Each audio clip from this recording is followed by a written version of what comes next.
Pas një periudhe të gjatë marrëdhëniesh të tensionuara të kulmuara në vitin 2023 me çështjen e Fredi Belerit, kryeministri i Shqipërisë Edi Rama dhe homologu i tij grek Kyriakos Mitsotakis kanë zhvilluar në Athinë takimin e parë zyrtar pas disa vitesh. Ky takim sinjalizon një përpjekje të re për të rikthyer normalitetin dhe për të çuar përpara marrëdhënie dypalshe. Gjatë deklaratave për media, Rama nuk e fsheu lehtësimin për tejkalimin e krizës së të kaluarës, duke theksuar se kjo i hap rrugë një komunikimi më të shpeshtë dhe më konstruktiv mes dy vendeve. Faleminderit shumë, edhe për t'ju thënë të vërtetën ndjehemi lehtësuar që ajo që duhet të liej në të kaluarën ka mbetur në të kaluarën, sepse kjo më jep mundësinë të vi më shpesh në vendin tuaj të bukur, të cilin e dua. Është gjithmonë kënaqësi t'ju mirëpres në Athinë, i dashur Edi. Me rastin e pjesëmarrjes suaj në Forumin Ekonomik Delfi, të dy liderët shprehen gatishmërinë për të vijuar dialogun mbi çështjet e hapura dhe për të punuar drejt një dokumenti të ri partneriteti strategjik i cili synon të adresojë të gjitha temat e mbetura pezull. Besoj se ende kemi një mundësi të rëndësishme për të zgjidhur çështjet e pasgjidhura që kanë të bëjnë me marrëdhëniet tona dypalshe dhe për të vendosur miqësi të vërtetë midis dy popujve tanë. Prandaj është një mundësi shkëlqyer për t'ju mirëpritur përsëri në Athinë dhe e di që ju vërtet e shihoni ardhjen këtu.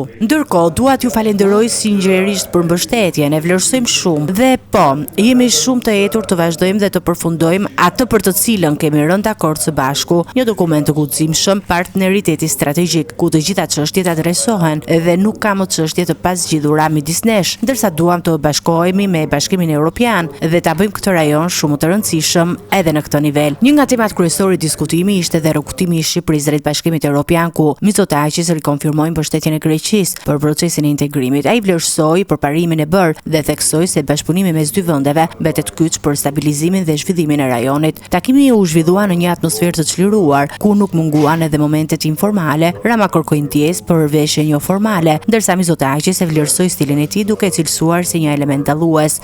Përsëri shumë faleminderit zoti kryeministër, është një nder të jem këtu dhe kërkoj ndjesë që nuk u vesha i zyrtarisht sa ju, sepse nuk e prisja një pritje të tillë. Prandaj shpresoj që media greke të mos e perceptojnë ndryshe, përveç se si mungesë informacioni të mirë nga protokolli im.